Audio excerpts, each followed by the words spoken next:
Hey, this is Zach Bagans from Ghost Adventures, and you are listening to the Ghost Host Sophia Temperilli on liveparanormal.com.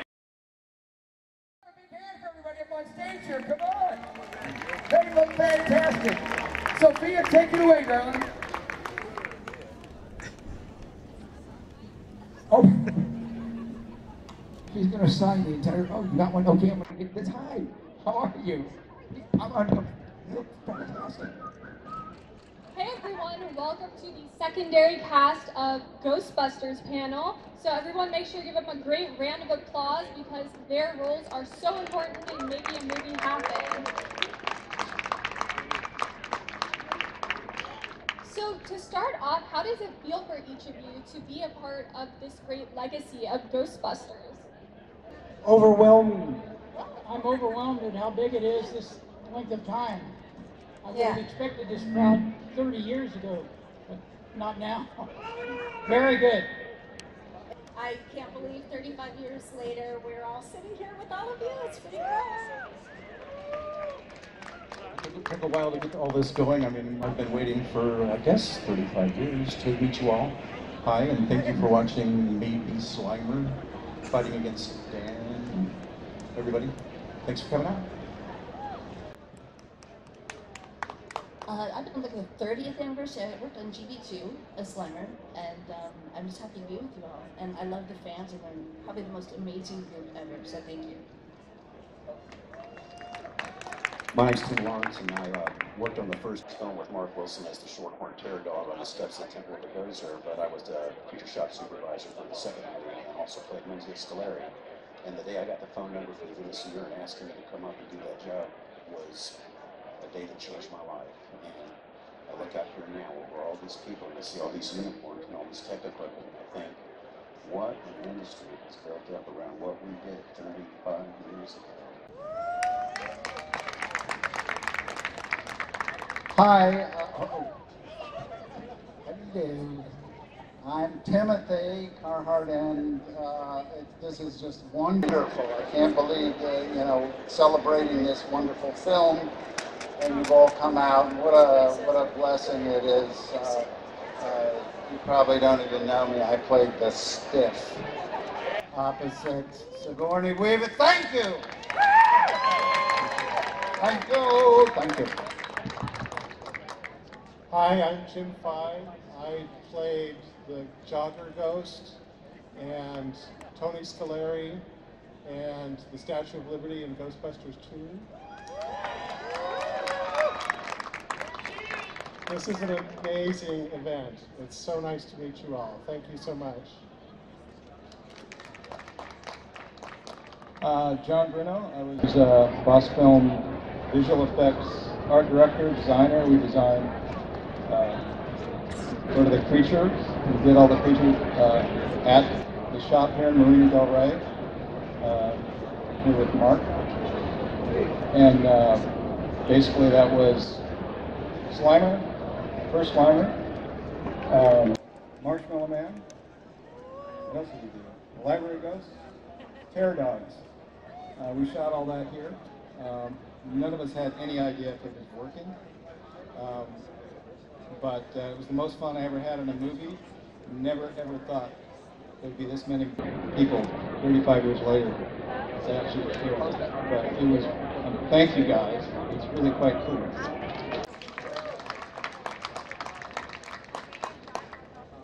Hi, my name's Tom Morga. I'm a stuntman, and I was able to double for Harold Ramis in the original Ghostbusters. So I can tell you we had no idea what was going to happen.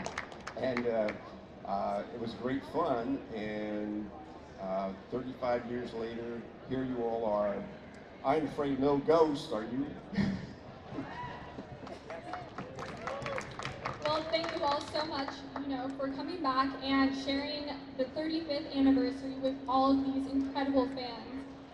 To start off, I know you were talking a little bit about your stunt work. What was it like, being a stuntman, and what were the stunts that you did? Asking about the stunt. Can you hear me? I did a couple of scenes where we got thrown down the stairs because Dan Aykroyd didn't know to say he was a god. And then when the street out in front broke down and the car went in, we all fell into the ground too. It was kind of fun. It was a regular stunt job for us. Ladies and gentlemen, Steve Johnson.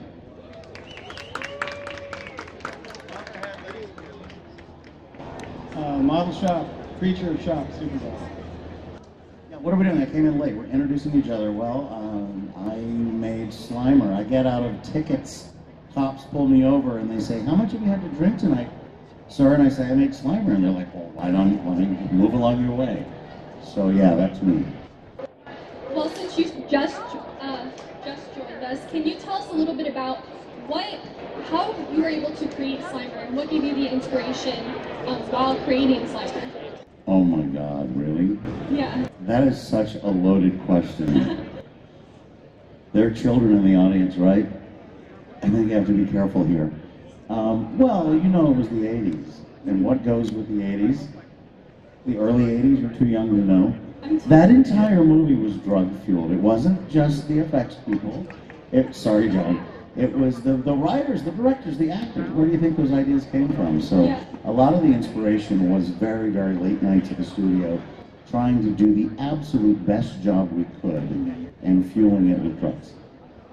Well, you did a great job. Slimer is so iconic, and we have Slimer with us today, so that's amazing that you both were able to come together. And, you know, it's just incredible how, you know, secondary parts mean so much to a movie. You know, you had the two students in the first cart scene, and it's the first scene where we see the actors, and it really sets the tone for the entire movie. You see Bill Murray, and you're able to see his character and what it means. And what was it like for you two to be a part of such an iconic part of the movie? You don't really know that there's an iconic part of the movie about going in and doing what you audition for typically. Okay. Somebody was asking me earlier, I have a fun audition story. So my audition story is I really wasn't completely prepared. I didn't know what I wanted to do to get this part. And while I'm waiting, in walked one of my favorite actors when I was a kid, Clarence Williams III from Mod Squad. I thought he was the coolest dude. And he walks in to this audition. And now I'm just thinking about, oh my God, there's Clarence Williams III. And I look to this side of me, and it's an actor, and he's chewing gum. And I said, "Do you have any more gum?" Little did he know he was handing me the part. And right in that moment, I thought, oh, this is beautiful. I'm going to do this. I don't care. I got to do this. And I went into that room full of all great producers and directors and casting people, Aykroyd and Harold and everybody. And I let that gum fly, and the entire room I destroyed. They lost it. And I tried to maintain, I tried to, I'm biting on my tongue to not follow suit with their enjoyment, but I knew right in that moment, man, I think I got this one.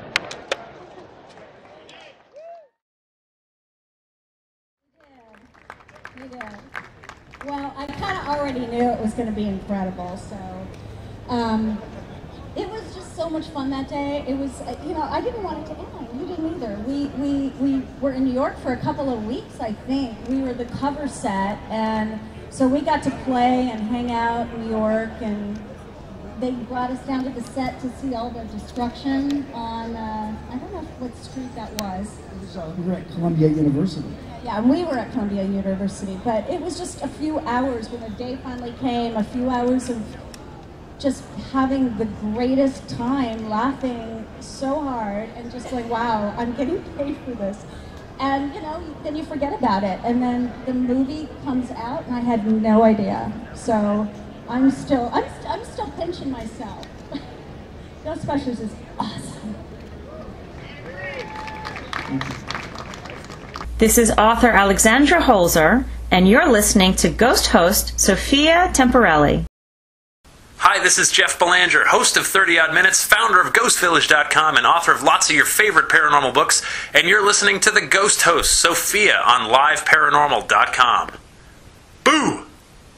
Hey, this is Zach Bagans from Ghost Adventures, and you are listening to the Ghost Host Sophia Temperilli on LiveParanormal.com. The Ghost Host Sophia Temperilli. 8 years of broadcasting on LiveParanormal.com. Congratulations, Sophia. And, what was your favorite part of the movie? I know that, there's Ghostbusters 1 and 2, but for each of you, what was it that you just thought, this is so cool to watch? When I saw the librarian ghost, that first whole scene in the movie, I just was so blown away. That started it, and then I think every... I made that. Yeah, and yes, and every scene after that, I just don't think there's a bad scene in the movie, so I don't think I could pick. Tough. It was just a gas for us to be doing our scene at Columbia University in New York City and working with Bill, and every take's different. Every single take that you do with Bill Murray is completely different, and it's a wild ride and good fun. And one thing I do remember is I was a bit naive. I thought, well, it's a $30 million budget.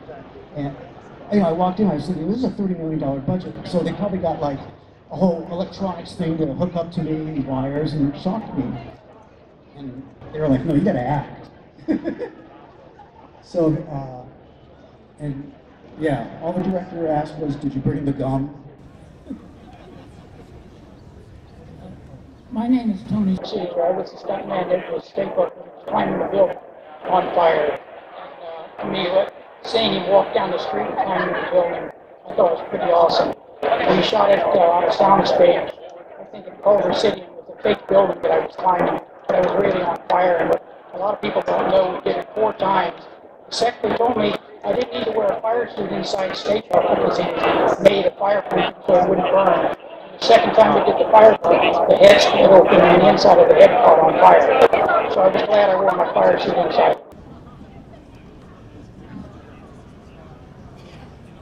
Yeah, I was inside Slimer and I worked for Steve Johnson and helped him build a lot of the stuff that he had in his imagination in whatever condition that was at the moment. No, let me tell you guys, what happened was when I had an idea that was too crazy and too difficult and too impossible to pull off, I made Mark do it. And he did it with a smile on his face. Yeah, I'm still working on that smile. But working at Bosch was really an amazing adventure for me. I was new in the industry. I had just been on a couple of very low-B monster movies, Monster in the Closet, and so it was fun to go from where you just hardly had any money to do something that there was actually a budget. And working at Bosch, we had a screening room, so every time we shot something, we got a chance to watch it and review it, and a chance to make it better. There was a group of extremely talented artists and technicians who would review those shots. And so to me, I think the highlight was sitting around in that room, getting a chance to see your performance, your fabrications and stuff on screen, and getting a chance to make them better with some of the world's greatest special effects talent. When you say memorable, I have to say I have a soft spot for Rick Moranis in every scene he was in. And I got to do, funny part is a lot of the scenes in Ghostbusters 2 is with Rick Moranis. I never met him because I shot all my stuff 3,000 miles away and about 3 months after he shot his stuff. But yeah, I would have to say he's one of my favorites. I love him. This is our favorite memories. I have no memory. A lot of people ask me, since I played 3 characters, what's my favorite one? I just can't answer that question. They were all awesome. They all had different things that made them fun. Flying as Tony Scelari was pretty cool, but how can you beat playing the Statue of Liberty from Texas? It was awesome. It was all awesome. It was great. Hang on, we're going to give John a second here. Where is Billy Bryan, the Stay Puft Marshmallow Man? Billy Bryan, William Bryan, get him out here. The Stay Puft Marshmallow Man. Somebody go in there and tell him to come out here.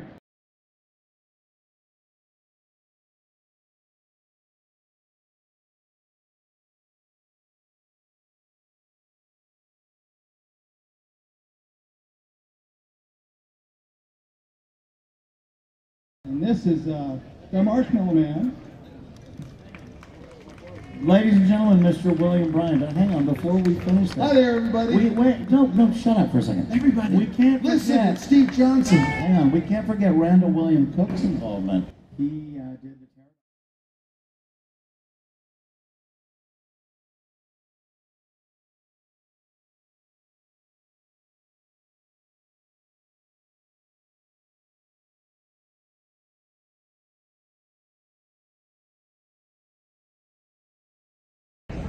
Well, that is such a great look into kind of the view of behind the scenes of making Ghostbusters. But what initially made each of you want to join the film industry?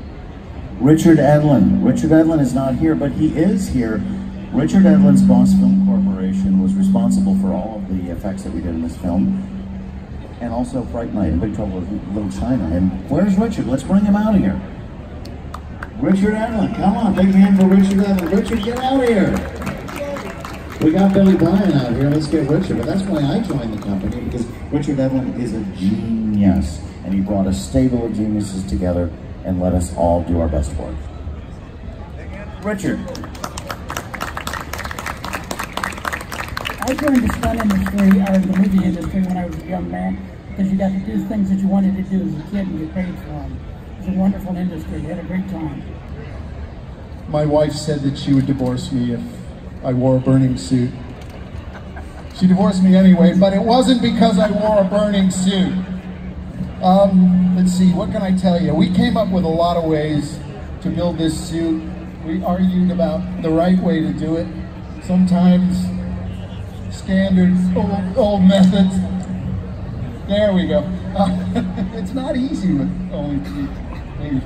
What can I tell you? It was very hot, yes. I was in Ghostbusters, and then I'm an actress. How'd that happen? What's happening? Definitely, I know we have to wrap it up now because there's photo ops to be done, but I want to thank you all for coming out to the secondary cast panel, and thank you all for coming out to the Ghostbusters Fan Fest. Thank you. Thank you. Woo! Can we get this photo bomb? Everybody back, put your hands up. In back, come on, make it crazy. This is fun. On 3, Ghostbusters. 1, 2, 3. Ghostbusters!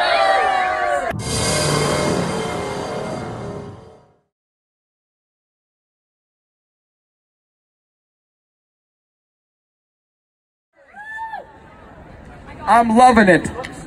And while everybody's standing here, who loves dancing? Who loves dancing?